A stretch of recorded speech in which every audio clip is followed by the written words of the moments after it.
Morning students, welcome back. आज जो है हम एग्रीगेट्स के बारे में बात करने वाले हैं। नेशनल इनकम के एग्रीगेट्स के बारे में हमने पहले भी बात की।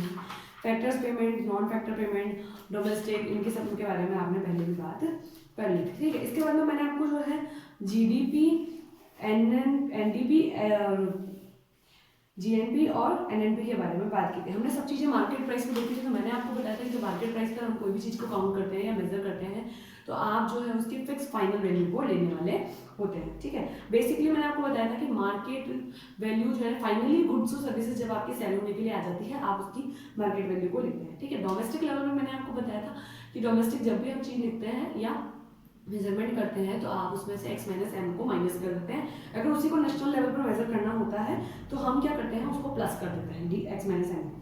फिर हमने कॉन्सेप्ट में देखा था, ग्रॉस कॉन्सेप्ट थे जो डेप्रिसिएशन को हम प्लस करते हैं और माइनस करते हैं आप नेट कॉन्सेप्ट में। ये हमने क्लियर कर लिया। अब हम किसी भी चीज़ को फैक्टर कॉस्ट पर मेजर करने वाले हैं।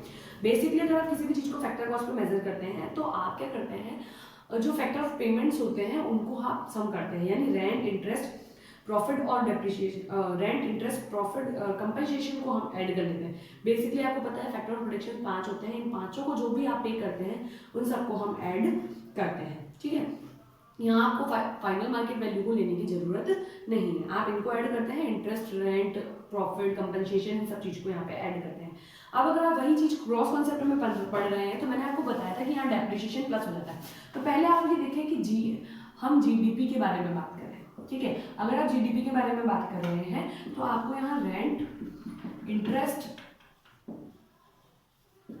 कंपनसेशन ऑफ एम्प्लॉइज, यानी यहाँ सैलरी और वेजेस दोनों आती है, प्लस हमारा जो है प्रॉफिट यहाँ पे आता है।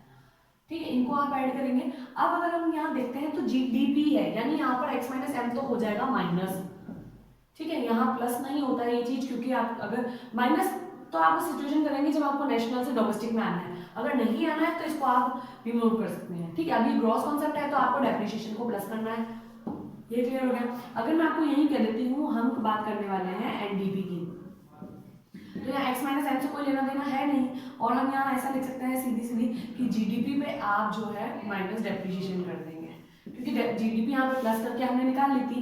ठीक है, अगर ये सब चीजें फैक्टर कॉस्ट पे हम पढ़ रहे हैं। ठीक है, अगर मैं आपको कहती हूँ कि आपको जो है जीएनपी निकालनी है तो जीएनपी में क्या होता है, ये कंपनसेशन को हम जोड़ ही चुके हैं, यानी जीडीपी को हम ले लेते हैं और उसके साथ में जो है हम x माइनस एम को प्लस कर लेंगे। ठीक है, अगर यहीं पे मैंने आपको कहा कि आप एनएनपी निकालें, ये सब फैक्टर कॉस्ट पर ही है, मैं आपको बार बार रिमाइंड करा रही हूँ। अगर हम यहाँ पे एनएनपी निकाल रहे हैं तो हम बेसिकली ये कह सकते हैं कि हम एनडीपी, अगर हम एनएनपी निकाल रहे हैं तो हम एक और कर सकते हैं यहाँ पर कि हम यहाँ पर जो है जीएनपी को ले लें और उसके साथ में हम जो है आप यहाँ पर x माइनस एम को माइनस कर दें। ये जीएनपी हमने यहाँ एज इट इज उठा ली और जीएनपी में से हमने इसको माइनस कर दिया, प्लस एनएनपी है इसलिए यहाँ पर डेप्रिसिएशन भी माइनस हो जाएगा।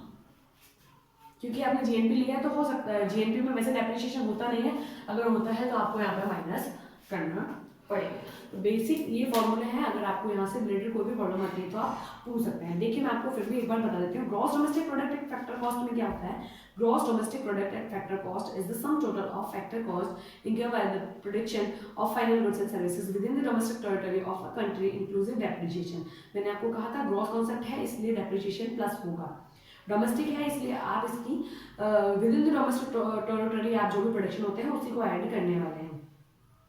फैक्टर कॉस्ट पे आप इसको मेजर कर रहे हैं इसलिए आपको फैक्टर ऑफ पेमेंट को प्लस करना है। ठीक है, तो sum total of factor of payments हम यहाँ पे यूज करते हैं। फिर हम अगर नेट डोमेस्टिक की बात कर रहे हैं तो net domestic product at factor cost is the sum total of factor incurred by the cost incurred by the production of final goods and services within the domestic territory of a country during an accounting year. Basically अगर हम यहाँ पर इसकी बात करते हैं तो आप ये देखिएगा कि हमने नेट की बात करी है, नेट की बात करी है तो डेप्रिसिएशन जो है वो माइनस हो जाएगा, हमने यहाँ डेप्रिसिएशन को माइनस कर दिया। ठीक है, अब दूसरी चीज जो है हम बता सकते हैं यहाँ पर कि डोमेस्टिक है इसलिए with in the domestic territory होगा, फैक्टर कॉस्ट है इसलिए sum total of factor income होगा। ठीक है, अब अगर नेशनल की बात करते हैं, जीएनपी की बात करते हैं, तो gross national product at factor cost is the sum total of gross domestic product at the factor cost and net factor income from abroad. यहाँ पे x माइनस एम को हम प्लस करेंगे, मैंने भी आपको यहाँ पर x माइनस एम को प्लस करके बताया। आप अगर फॉर्मूले पढ़ लेते हैं तो आपको कोई प्रॉब्लम नहीं आएगी। नेट नेशनल प्रोडक्ट में देखते हैं, net national product at factor cost is sum total of net domestic product at the factor cost and net factor income from abroad. And अब हम एनएनपी की बात कर रहे हैं तो आपको यहाँ पर जो नेट फैक्टर इनकम अब्रॉड है उसको तो हमको ऐड करना ही है, बेसिक है। सॉरी, यहाँ पर जो है ये एडिशन होगी, ये वैसे भी एक्चुअली यहाँ पर अगर हम देखते हैं तो इसमें ऐड है। यहाँ पर लेना देना हमको डेप्रिशिएशन होता है, तो यहाँ पर सीधा सीधा आप इसमें से माइनस डेप्रिशिएशन करते हैं। क्लियर है? अगर आपको कोई प्रॉब्लम आती है तो आप पूछ लें। मैं आपको अभी बता रही हूँ कि आप जो है इनको जो है एक कॉन्सेप्ट्स को बिल्कुल क्लियर रखें। अगर आप कॉन्सेप्ट्स क्लियर रखते हैं तो आपको कहीं प्रॉब्लम नहीं आएगी। अगर आप ये देखेंगे तो आपकी बुक में जो है 59 पेजेस पे, पेज नंबर पे एक फॉर्मूला की चार्ट दे रखी है और एक डायग्राम दे रखा है जिसके थ्रू आपने इसको समझाया है। वो मैंने आपको बहुत अच्छे से समझाया था प्रीवियस वीडियो में। आप उसको जाकर एक बार फिर से देखें ताकि आपको कोई प्रॉब्लम ना आए। ओके, अगर आपको यहाँ से रिलेटेड प्रॉब्लम आती है तो आप पूछ लीजिएगा। Okay, thank you.